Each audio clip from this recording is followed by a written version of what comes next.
Your audience is seeing ads everywhere, even on the screens you'd least expect, believe it or not. Nielsen Ad Intel helps you see the whole picture, from creative trends to ad spend and media across all screens, all of them. Maximize every media dollar today with Nielsen Ad Intel.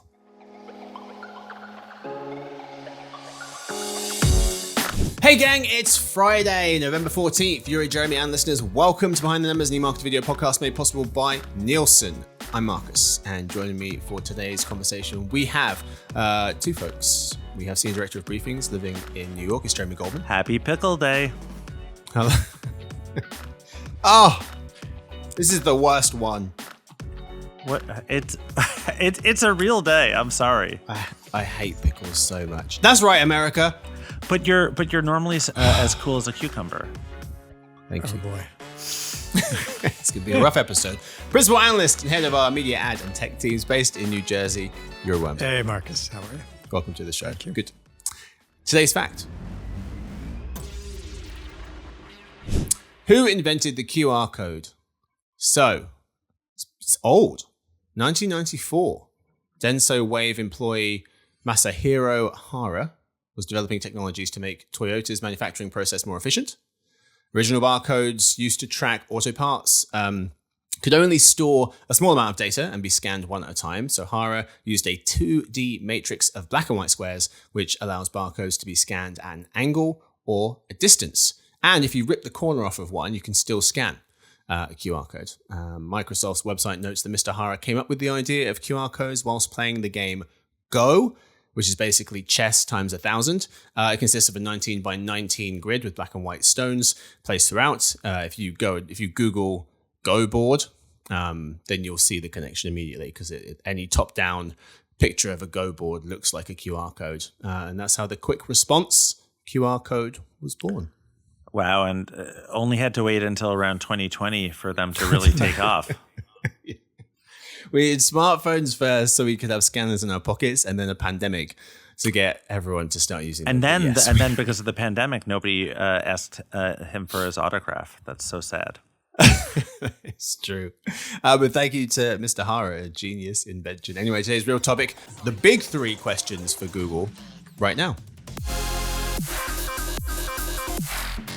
So, every quarter, we look at how the big tech players are getting on, and we ask, what are the three biggest questions surrounding said company? In this case, Google. So what are the three biggest questions for them at the moment? We're going to discuss my ranked list, and then Yory and Jeremy would tell me what they would change, if anything. So the first thing I have here, which I think is the biggest question surrounding Google at the moment, is OpenAI just launching its own its AI-powered web browser called Atlas. It's built around ChatGPT. So Johanna Bouillon of British newspaper The Guardian explains that ChatGPT Atlas, as it's called, is designed to provide a more personalized web experience and includes a ChatGPT sidebar that lets users ask questions about or engage with various aspects of each website they visit on this new browser. So you've got the Atlas browser, which takes up most of the screen on the left, and then the ChatGPT sidebar on the right. So you can ask it to summarize content of the website, compare products, or analyze data from the site. There's also an agent mode for certain premium accounts, allowing users to ask ChatGPT to complete tasks from start to finish, like researching or shopping for a trip. Atlas also has a memory feature that personalizes actions recommendations. Yory, I'll start with you. How much of a competitor to Google's Chrome is OpenAI's new browser, Atlas? Right now, not much. I mean, it's just a month or two old. I saw some numbers where 1.7% of enterprise Mac users had downloaded it, probably to experiment with it. I don't think anyone's using it as their main browser. So at the moment, I don't think it's a current competitor of any major stature. It could develop into one, though, and it really depends on how people embrace the idea of having an agentic browser, a browser that has that column with a ChatGPT input and ability to kind of browse on its own for products and information. So we'll see how it develops. But right now, I don't think it's a serious contender. Yeah, by the way, I mean, even though there is some kind of innovation baked into it, I think Yory's totally right. that a lot of people, just to even download something, that's a victory in and of itself. But then you've got to change people's behavior. When you're really used to a browser, I mean, I use Safari on my phone, and it's harder to get me, somebody who really appreciates Chrome, to download Chrome and then to use it and to put it in the right spot, right? There are a lot of things that have to change from a user experience standpoint just to change a user's behavior. So difficult to do even after you get them to download, that I think that OpenAI will have to sink a lot into this initiative in order to give this a chance of being like a meaningful browser in the long term. Yeah. And it's still kind of clunky, I mean, I actually have not downloaded myself, but I've spoken to several people who have, and it doesn't actually work tremendously well on the agentic type of stuff that it's supposed to do. Yeah. Big question here seemed to be, is it really that different from Chrome? Because OpenAI CEO Sam Altman was saying that AI represents this once-in-a-decade chance to rethink the browser, hoping ChatGPT, instead of traditional address bar or search box, will serve as the portal to the internet. This is Cade Metz of the New York Times. But Matteo Wong was kind of questioning whether it's really that different. He was writing that OpenAI's bold attempt to rethink how people use the internet boils down to a fairly ordinary web browser that eliminates the already tiny amount of friction needed to navigate to chatgpt.com. Yeah, I think that's a really good point. And one thing that it really can't be underestimated is that if there is a killer feature that winds up becoming part of Atlas's core user interface, it doesn't actually take that much for Google to just replicate that. And we've seen that for years of major companies such as Meta taking features from Snap or TikTok. You do those things and then you perfect them, and in the end, the user doesn't really care who originated it. So I for that reason, I think Atlas doesn't necessarily have a first mover advantage. It could be an advantage that Chrome just winds up eating up in the end. Yeah. It's a great point. I want to throw this at you, Yory. I'll go to you first. I'm kind of following on to that point of this kind of feels like a slightly tweaked version of Chrome with a sidebar chatbot. Did OpenAI launch a similar browser to Chrome out of necessity? This is one of the arguments from the piece from Mr. Wong. He thinks that OpenAI may have little choice but to undergo this commercial lurch because despite the promise of unimaginable riches from super intelligence, for now building extremely capable AI models is incredibly expensive and right now incredibly unprofitable. OpenAI reportedly losing billions of dollars in the first half of this year, according to the information. So he says to fund further AI development, OpenAI is looking to old revenue streams in Silicon Valley, social media apps like its Sora products, e-commerce like its instant checkout, web browsers like Atlas, and personal devices. It's reportedly working with former Apple designer Johnny Ive. So there's kind of similar to Meta, Amazon, Google, and Apple, how they make money. Matteo Wong saying until he builds, Mr. Altman that is, until he builds that digital genie, Mr. Altman must instead look to Silicon Valley's forebears, all their gadgets, apps, subscription fees, and ads to figure out how to run a profitable business. Even as Mr. Altman pitches a science fiction future, the company has changed products and business models from the recent technological past. Do you expect that OpenAI to be able to break away from that down the road? I think so. I mean, I think they're looking at all types of alternative monetization pathways, including a lot of enterprise level integrations with websites just beyond, Atlas. Now, there is another reason for doing Atlas, and that's the data. They get tremendous first-party data from Atlas. So I don't think it's just a monetization play for them. I think it's a data play very strongly. And I think their vision is to have kind of an integrated view of the consumer, of each consumer, and then really personalize those discussions based on just a vast amount of first-party data. And they need to get that not only through ChatGPT's app, but all these other surfaces you mentioned. And I think if Atlas takes off, that would be an incredible source of data for them. But to your point about the data, I mean, they have to make sure that it's a compelling enough experience for people to download it and to stick with it in order to get like a meaningful amount of data. So it's like a little bit of on one hand, you don't want to do something too innovative that nobody wants to use it. On the other hand, you don't want to do something that is like, so what's the point? Why am I doing this? To just stick it to Google, that's not a good reason. Mm-hmm.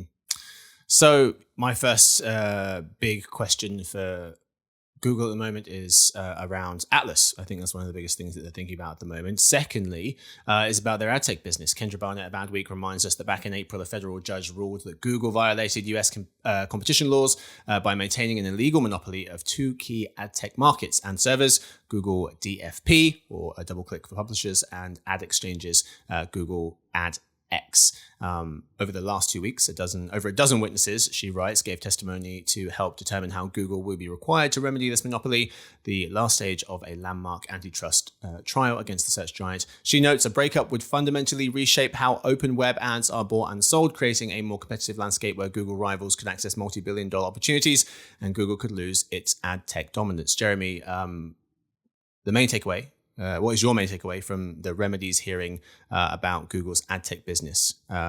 If you had to fill in a blank. I think the main takeaway is that, and I have to give you Yory credit here because we were actually talking about this offline, is that Google has kind of been preparing for a future where they are less or not at all an ad tech player, for a while. If you look back, if you follow their quarterly earnings, this has been just this part of their business that's been on the decline for quite a bit.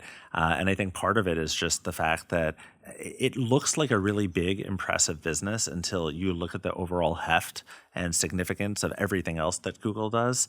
And it's maybe just not worth the hassle, Like for a lot of other companies, they would say, wow, this is great. But they see the challenges and the problems with the open web and then say, this is not really where we want to play and where we see the greatest margin. Yeah.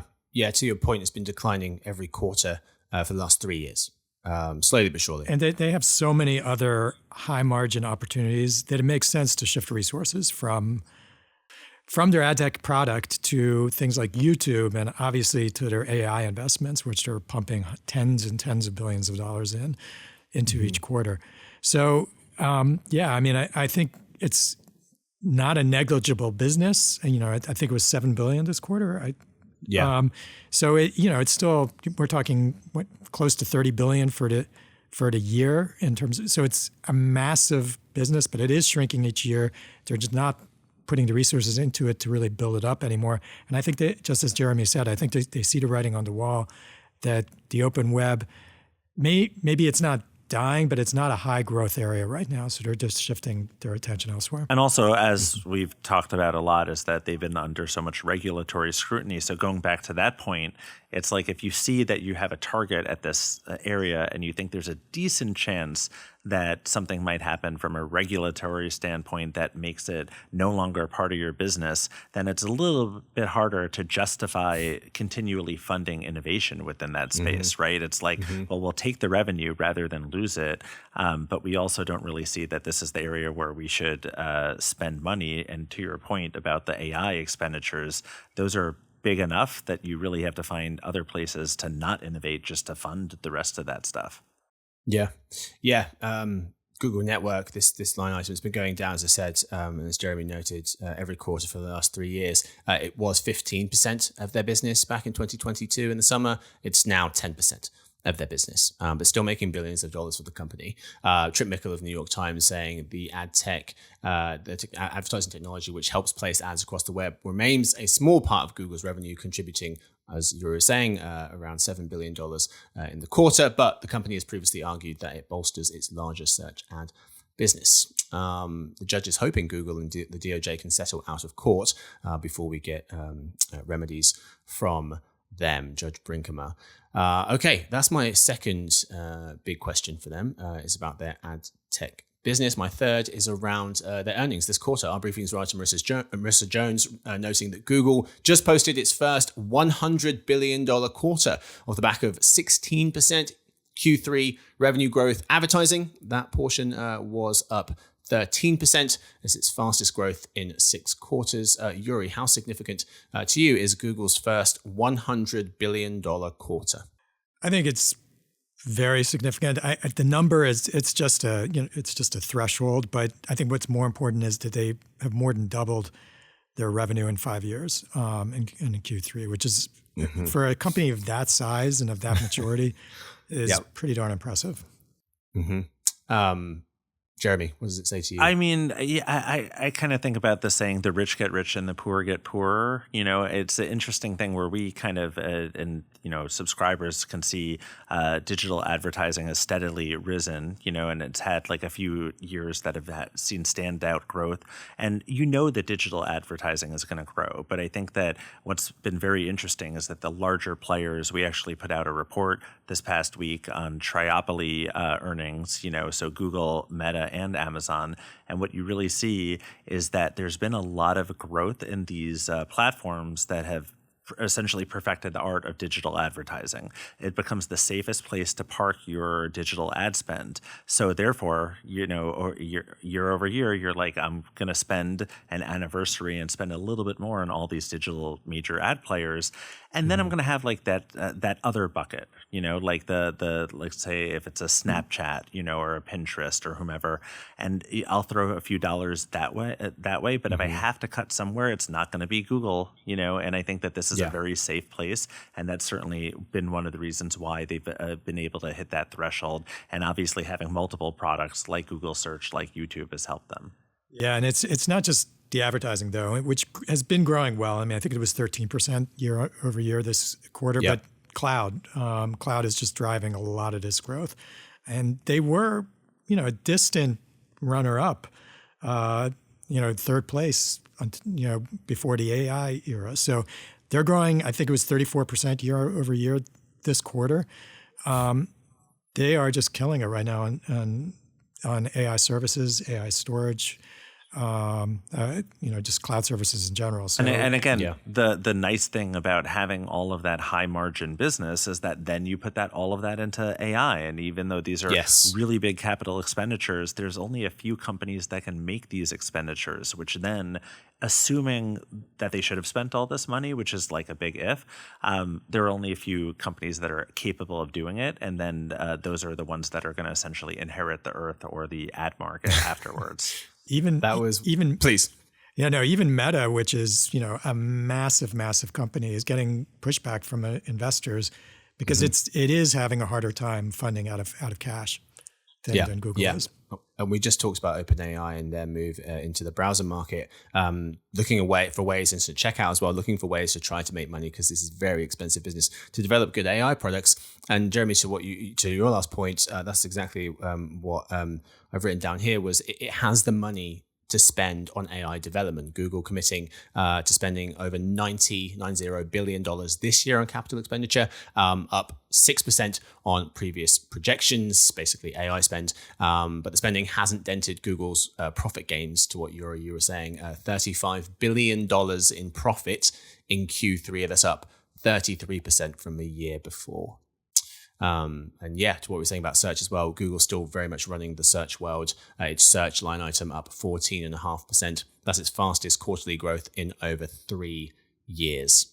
All right, gents, that's my list. So just to recap, number one was looking at Atlas. How much of a threat is that to Google from OpenAI? Their ad tech business, that trial, what's going to happen there? And then this marquee $100 billion quarter. Yory, I'll start with you. Are there any kind of bigger questions? Would you rank these differently in terms of significance?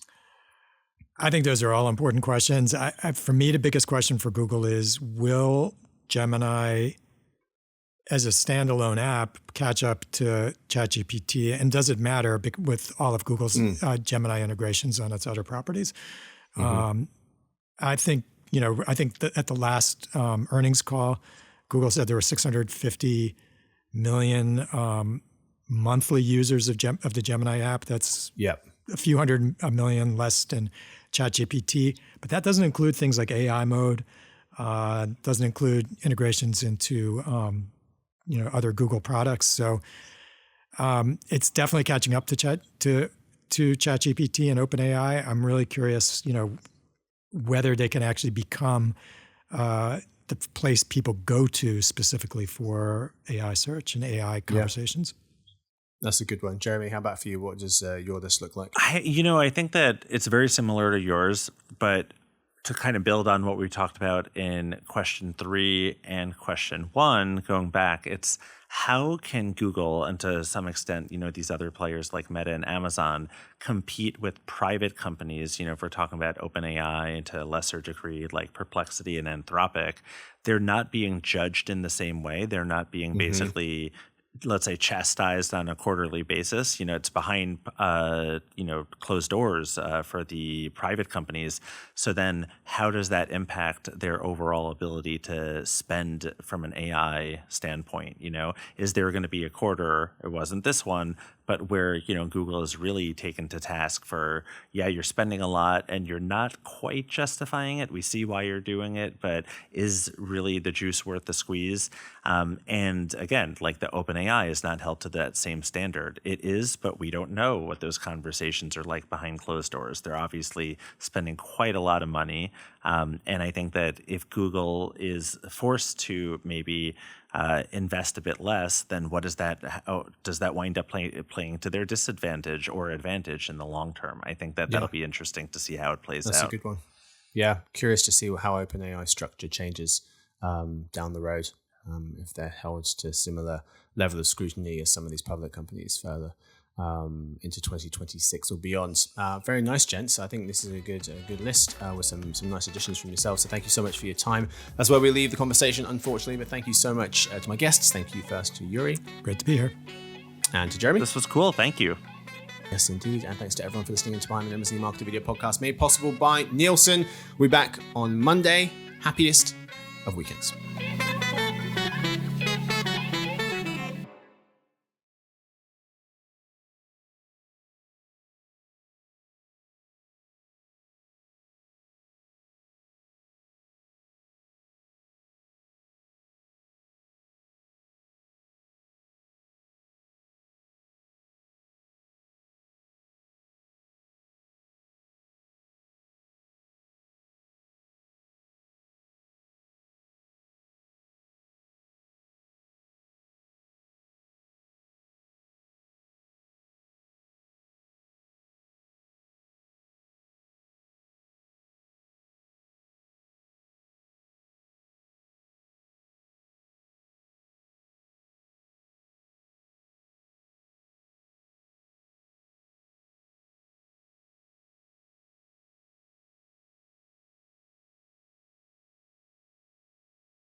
Excellent. Marcus, could you cut two things I said because they were? Of course. So one is that I haven't used Atlas. We don't have Sure. it on our site, but there's no reason for me to admit that openly. Sure. And two, You're just an honest person. and two, when I said I think they're going to make most of their money, OpenAI is going to make most of their money on enterprise integrations. I don't think that's right. Just cut that. That was just. Sure. Oh, did you say that? Oh, I did say okay. that. That's not. I don't know where that came from. I missed that. So it'll make. I don't think so. I don't believe so, and I disagree strongly. I disagree with my own point. Yeah, I mean, but you did say like they're jumping into so many different buckets, which I think is Right. spot on. Like Right. they're just throwing everything at the wall. Yeah, and I think they do want to have that first party, that integrate that first party data and have that like go to all different parts of the consumer journey and have that integrated view of the consumer from Atlas, from ChatGPT, from on-site search for like Walmart if they're integrated there, sort of tie it all together and use that data for some really nefarious advertising and other type of things. So I'll keep that bit, but I'll make sure I cut yeah, the, no, enterprise definitely. Yeah, no, majority everything we thing. just said, obviously. Yeah. I've got you. By the way, wait, John, are you listening still?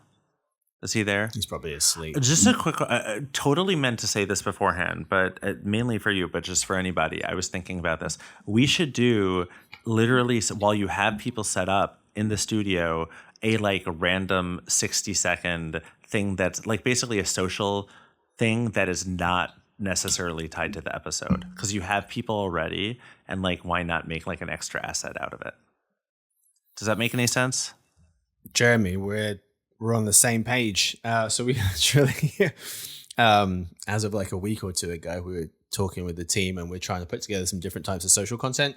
And one of the places we're going to try to steal them from is before and after the show. Because I love the random clips from the show that you guys do, which Yeah. then got me thinking if you have folks like us seated already, Yeah. and you tell us Yeah. why don't you bring something to the table that's not going to make the episode and it could be tied to the topic, but it doesn't Yeah. have to be, and it doesn't even have to be like Marcus doing anything. It could literally be Marcus jumping and like us staying for 5 more minutes. So. If you guys have any hot takes, thoughts, and you want to share them kind of before or after the recording, that there's a huge chance we can cover Like them. Stu doesn't really do anything great. here, something like that. Yeah. we Hot know. take like that. Jesus. Okay. One day we'll do some actual work. Nice. That was good. See, this should have been a clip. Okay. Yeah. Excellent. This was brilliant. Thank you guys so much. I think it was a good conversation. How was the format? New format? Worked for me. That was good. Yeah. Okay, cool. We obviously cover them every quarter because they're in the news every quarter, but we're tracking the earnings a little bit closely, I think, which people kind of care about, but I don't think they care about the weeds too much. They care about the kind of the bigger themes. Yeah. So I think this works well. Cool. Excellent. You guys are free to go, I believe, right, gang? Cool. Yeah. Sounds good. Cool. Can you mute them in the room whilst I do this ad read? Thank you, guys. Have good evenings. See ya. All right, cool.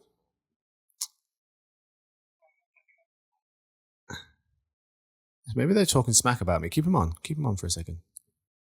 What are they saying?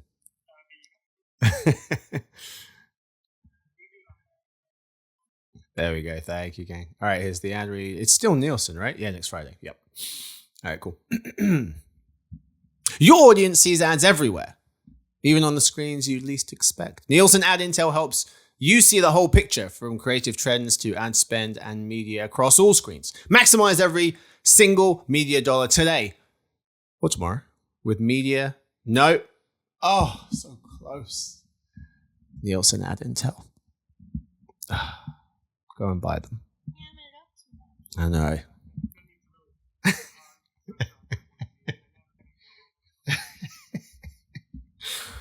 All right, here we go again. I'll just read it. Your audience is seeing ads everywhere, even on the screens you'd least expect.